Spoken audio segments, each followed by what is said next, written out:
Vegetable prices going up as farmers lose billions and billions of dollars due to last week's rain and flooding in Jamaica. This is Undiluted News. Mikey Bones reporting.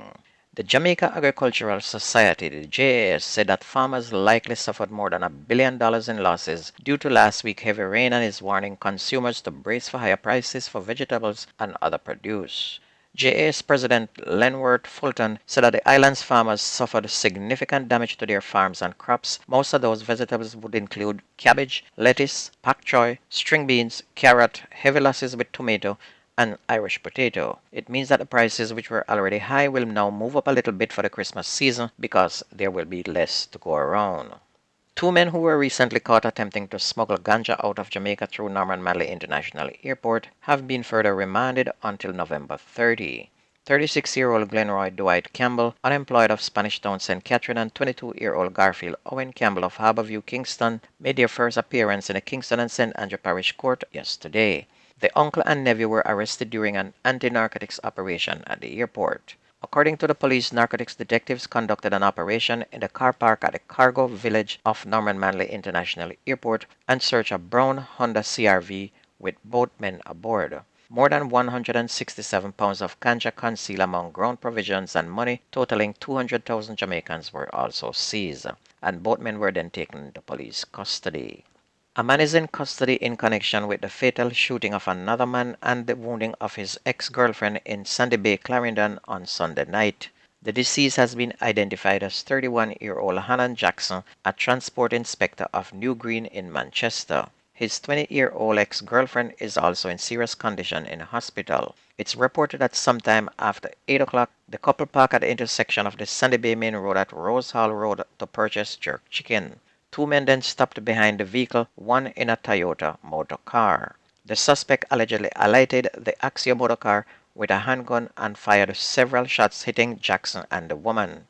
Mr. Jackson died at the scene while the woman was admitted in hospital. And this is a case where a man must understand that when a relationship is over, it means the man is supposed to go find a different woman because the woman is definitely going to find another man.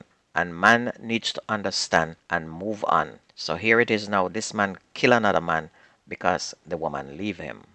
People had to run for cover yesterday after a female vendor was shot dead by armed assailants in downtown Kingston on Monday morning. She has been identified as Andrea Peterkin. Peterkin, otherwise called Apple, is of a Nelson Street address in Denhamtown, West Kingston.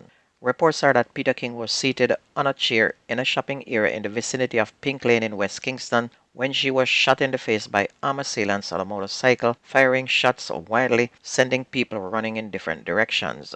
And the incident happened in broad daylight when the road was busy at about 11:20 in the morning.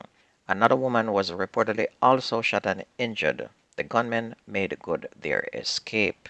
Gunmen also struck in Portmore in St. Catherine on Monday afternoon, leaving one man dead and two others hospitalized in serious condition. The attack occurred at 7 West Greater Portmore about 12:30 p.m. The deceased is 27-year-old Devonte Palmer, otherwise called Messi, of Selborne Road in Glendale in Spanish Town. And it's reported that Palmer and the other two men were sitting inside a community park smoking when a Toyota Probox motorcar drove up with four men aboard. The men alighted the vehicle and opened fire, hitting all three, resulting in one man dead, two ending up in hospital. Homicide detectives in St. Mary are now trying to establish a motive for the murder of a businesswoman in the parish on the weekend. Annette Henry, a 40-year-old bar operator of Davistown Retreat, died in hospital Sunday from gunshot wounds she sustained in an attack on Saturday. An investigator said that Miss Henry was inside her bar when armed thugs entered and shot her multiple times. On to sports, we start with Premier League. Arnett Gardens rebounded from their loss to rival Tivoli Gardens last week by beating Montego Bay United 3-1 in their Rio Nevio Jamaica Premier League game played at Arnett Gardens Sunday evening. The win saw Arnett Gardens move up to third place in the points table on 8 points from 5 games.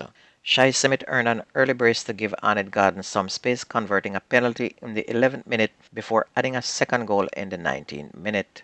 Kimani Airborne scored in the 55th minute for Arnett Gardens to take a 3-0 lead before Brazilian Jean-Claude Rios Ferreira pulled one goal back in the 69th minute from the penalty spot for Montego Bay United, who were losing their second game of the season. Four other games played on Sunday are Mount Pleasant whipped Harborview 2-0 to jump into a clear lead with 12 points, followed by Waterhouse with 10 points in second place.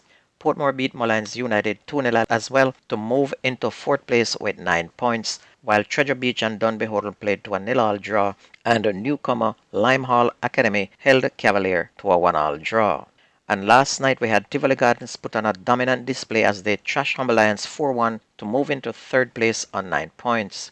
Justin Dunn opened the scoring as early as the second minute, but an own goal from Barrington Price leveled proceedings in the 28th minute. However, Howard Morris gave Tivoli the lead shortly before the halftime break. Dunn and Morris would then add to their tally in the second half as Tivoli now pick up their third win of the season. And the defeat saw Humber Lions' three-game unbeaten run come to an end. And also last night, Waterhouse became jealous as well and trashed Vere United 4-1 to move to 10 points and jump into second place. Now in schoolboy soccer today, Champions Cup kickoff with Country versus Town. In the first of a doubleheader at 3 p.m., we have Dintil Tech will face former champions Kingston College, while the feature game at 5:15 will see Clarendon College taking on St. George's College. The other quarterfinal match today are Hydel versus Garvey Masseo at Manchester High School, and Mona versus Glenmore will be played at St. Elizabeth Technical. And we will have those results for you tomorrow. And if you ever miss the news on this radio station, please go to YouTube and type in Jamaican Undiluted News. Listen, like, share, and subscribe to keep it going. And that's going to be news and sports on your favorite radio station. My name is Mikey Bones. I gone.